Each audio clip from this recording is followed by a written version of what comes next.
what will happen. Open it. That's what it means to put your trust in him.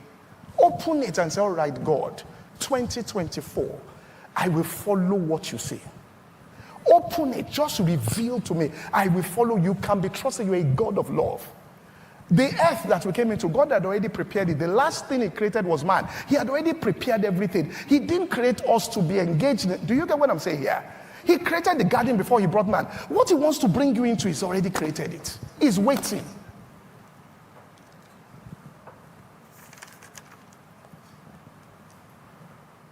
Well, why don't people hear? Because they haven't opened their doors to God.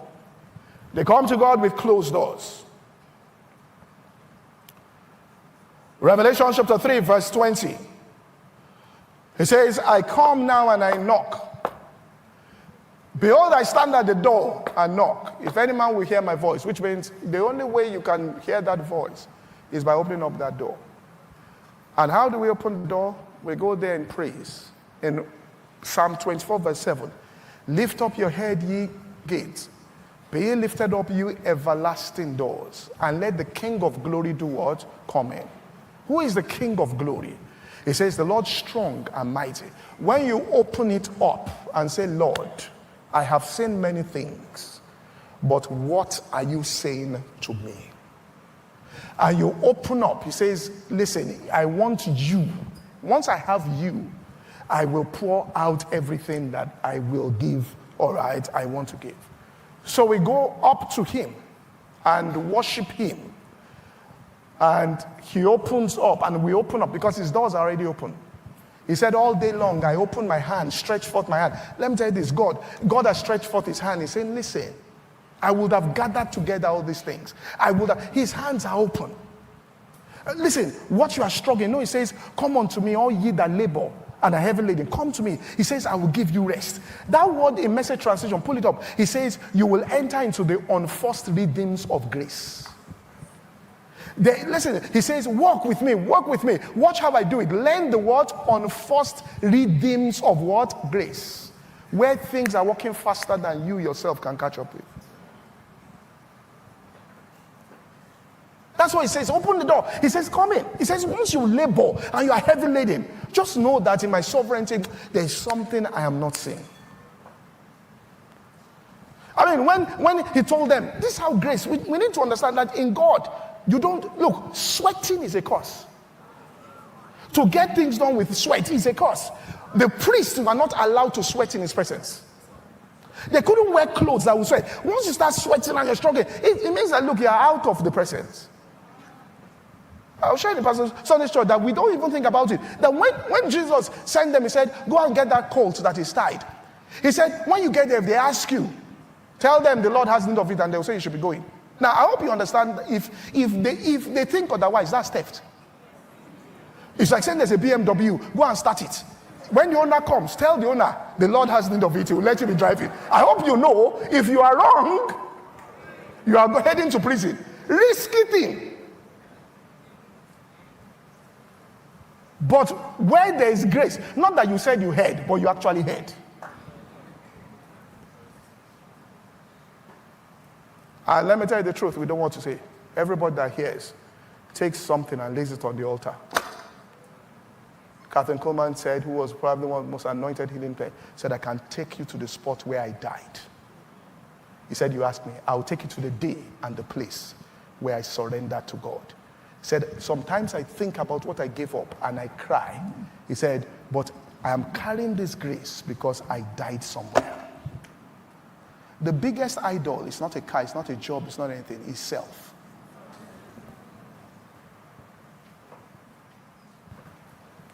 That's why the Bible says that death worketh in us, that the life of Jesus may be made manifest. Any manifestation you see on the outside, something died somewhere. Somebody looked at something and God said, look, this is my plan. Let's go with it. And when they entered into God's plan, and they saw how green pastures, they'll tell you it is good to do what? To obey God. A friend of mine was in school, he was vice president of fellowship, he was trying to travel, he did everything. You know, back then, there was no biometrics, all of that. So you can change your name, you can grow a beard, and you now reapply. So you adjust your middle name. You know, back then, I was maybe too young to know, there was no, there. So he adjusted everything. He said one day he read the scripture. It says, rend your hearts, not your garments. He said, our fast says, heart smote you. He gave up his dream, that way of traveling. He says, that's it, I will obey God. He took a job. He had not spent 8 months in the job. The company in Chicago said, this guy is brilliant. We need him, bring him from Lagos office to Chicago. He didn't even go to where they applied for visa. The company took it and did it.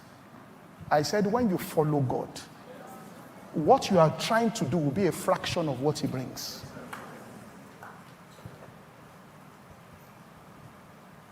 But to preach a gospel without the altar is to tell you a lie. That anything you want, just go to him, he will give you.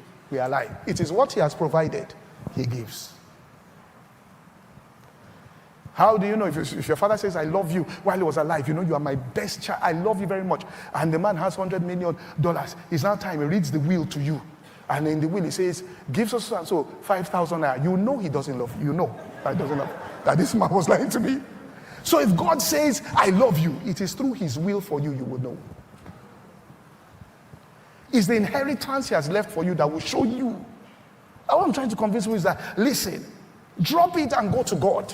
What you, all right, went to God. And I'll say this, let me just say this here. I'm sure you allow me to say this. I had a pastor back then, Pastor Luke Johnson in Ibadan. He came from a very wealthy family, extremely wealthy family in Nigeria. His father's brother was governor of Lagos, Mobile Johnson, wealthy. When he came back from England, from Imperial College, and was teaching us in church, that's why I say God uses things back. He was teaching, this guy was in Imperial College in England, doing PhD in communication engineering. He was teaching us, all right, in church, inside a small school. They were just small chairs. I know he used to, when he started teaching, he used to wear Giorgio Armani suits, Gianni Versace. That's right. But because it's a small church and all of that, after some time, it was time when Taylor wrong. You know what I mean? Taylor is the one that sold it. He went to get a tailor that sold all the suits. He went down. One day he was doing counseling for somebody. Counseling. I was walking past. Well, very few. He told the young guy, he said, listen to me. There's nothing you give up for God that God will not give it back to you in multiple forms. Today you can buy any of those suits out and it's in the center of God's will.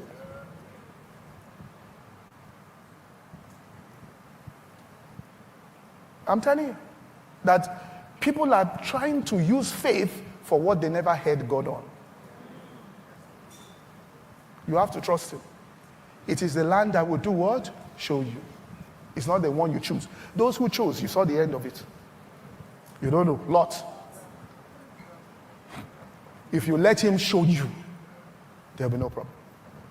And what he shows you, I hope you know that what he shows you will be bigger than anything you can do yourself. That's why it was a land, there were giants there. That's where your faith is going to work. Because God did what? Showed you that land. So let me close by showing this grace-filled life. In Romans chapter 8, verse 26, quickly I have 4 minutes, to verse 33. It says, Romans 9, 26 to 23 here. I'll close with this. And it shall come to pass that in the place, and this is the remnant of God. Listen, in every generation there's a conscious minority that carries the rest. When you say there's a move of God in a generation, it's a conscious minority that is carrying that entire generation. Which means there's a group of people that are carrying that entire generation. A conscious minority. Very few people.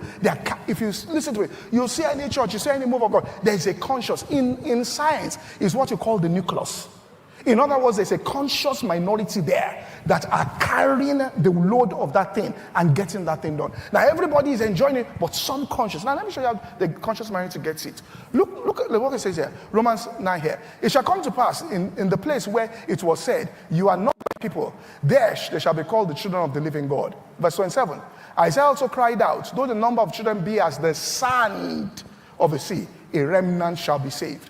Verse 28, he will finish his work and cut it short in righteousness, because a short work will the Lord make upon the earth. Verse 29, Isaiah said before, except the Lord had left for us a seed, we had been as Sodom and Gomorrah, made like Gomorrah. Verse 30, what shall we say then? That the Gentiles that followed not after righteousness have attained to righteousness, which is the righteousness that is of faith. But Israel, which followed after the right law of righteousness, had not attained to the law of righteousness. The reason, wherefore, because they sought it not by faith, but as it were, by the works of the law, and they stumbled on that stumbling stone. Next verse. As it is written, it says, behold, I lay in Zion a stumbling stone, a rock of offense. Whosoever believeth on him shall be saved. Now look at Romans chapter 11, verse 5 to verse 7. All right, it's talking about that conscious minority. Look at what it says here. Even so at this present time, this is what Paul said, present time, there is a remnant according to the election of grace. Verse 6. And if it's by grace, then it's no more of works. Otherwise, grace is no more grace. But if it be of works, then it's no more grace. Otherwise, work is no more work. Here's the catch. What then? Israel had not obtained that which he seeketh for, but the election hath obtained it. The rest were what? Blinded. In other words, the people that enter this conscious minority are the ones that have their eyes open. They're the ones that enter into grace, which means God opens their eyes. They go to God in prayer and say, God, open my eyes. Show me what you want to do. And when they see it, they enter into that particular thing, and grace goes with them. So a person like Paul, he said, when they saw the grace that was given unto me, he says, he that walketh, all right, in Peter, towards the Jews, was mighty in me. He says there, towards the Gentiles. If Paul went to the Jews, there will have been no grace. His eyes were open. God showed him that, look, you are to go to Gentiles. And Peter, it is new, this thing we are doing in ministry. When they say, what's the key to success? Go and look at what somebody else is doing and do it. They weren't doing this thing in the 80s. I'm telling you. It is creating Ishmaels, not Isaacs. Ishmael looks like Isaac, but it's not Isaac. I'm telling you that I look at what somebody else is doing. If I look at what somebody else is doing, it inspires me to go to God. What have you provided for me? It's not that I look at somebody and say, so what are they doing there? And people start doing things, unethical things. Go to him in prayer. Even Joshua, he didn't part the Jordan the way Moses parted the Red Sea. He parted the Jordan. God taught him how to do it. He saw it. That's why grace came. If he just said, okay, let me be like Moses. So how did Moses do it? Moses told the children, go forward. Then he took a rod and lifted it. Oh yeah, first of all, go and look for the rod. Then tell the people, go forward. Because what God told him, as I was with Moses, so will I be with you. You can say that. And say, as I was with Moses, so will I be with you. So the meaning of it is take the rod. You should take the rod and you'll be there.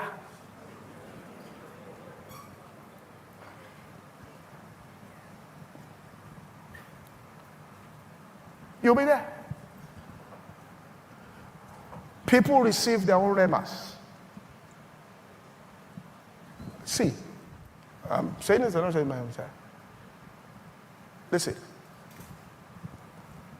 If a mad person, just give an example, wants to go and meet Pastor Dube and say, Pastor Dube, please come and lay hands on me.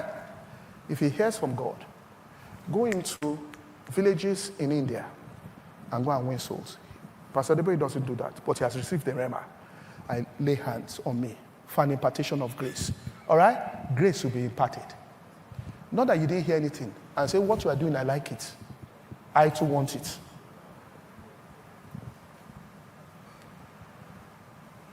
Hear me, and I'll close with this. Elijah didn't lay hands on Elisha. You hear what I said? Elijah didn't say, come. His hand says. What he told Elisha was, if you see me when I'm taken up, what it meant was this. If you see the way I am seen when I go, what I have will be yours. It was spiritual. In other words, if you see the way I am what? Seeing, which means your eyes are open the way, he says, you have it. He didn't, that's how he got a double portion of that particular thing. So go to God in prayer and ask him, what is it? And first open your doors. Don't go with a closed door, which means, God, whatever you say, shall. Whatever you say. Let me say this here. I don't know why I keep going to ministry. Ask any of the top generals in this country Because now there's, you have churches, AC, they look like CEOs. So you can desire that. But back then, there was nothing comely that you desire. If you are going to ministry, God called you. There was no career in it. Do you get what I'm saying here? So anybody that went into ministry, God called them. The first day I ever saw Pastor Adebo in my life, and I'm saying this here, a ministers' conference. Let me tell you the people that were there. Pastor Adebo, Dr. Chirejoda, Pastor Matthew Ashimolo, Bishop David Ekpo, and Bishop Wale Oke. 5 of them. The building we were in, if you take this pillar to this pillar to this place, that's the size of it. Uncompleted. The walls were not plastered. The bricks were on it. That's where the ministers' conference was. Heat was coming from everywhere. They sat on small chairs. I will never forget something Pastor Adebo said. He got up, he just said, listen, you people call us old school. Better find out why we are old. Then he turned around and said, you come, if you are truly anointed, you see into the realm of the spirit and the physical realm at the same time. Pastor Jordan just said, he just moved, said, that's right. I never forgot it. That's where it was. If anybody was going to ministry, that was your future. It's not this one, carpet, this one, that there's no difference between you and CEO of bank. That's the future. Now, people are going with hope that is sin. Then we went with hope that is not sin. So it's more difficult to be accurate now than then.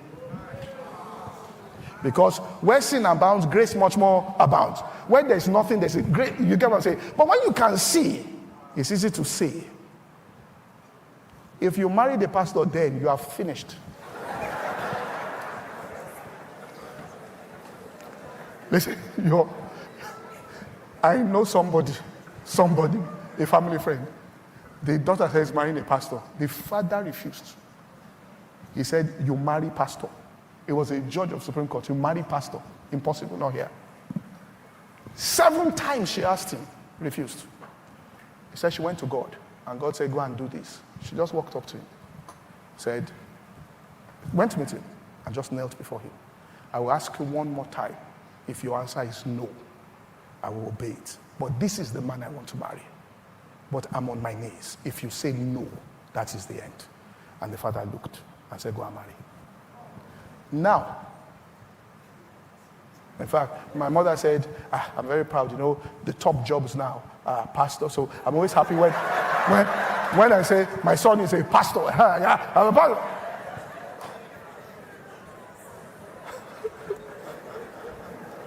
But it is harder to get into the accurate will of God now than it was then. Do you get what I'm saying here? Because if a pathway has been created, it is easy for you to follow that pathway, which may not necessarily be the will of God for you.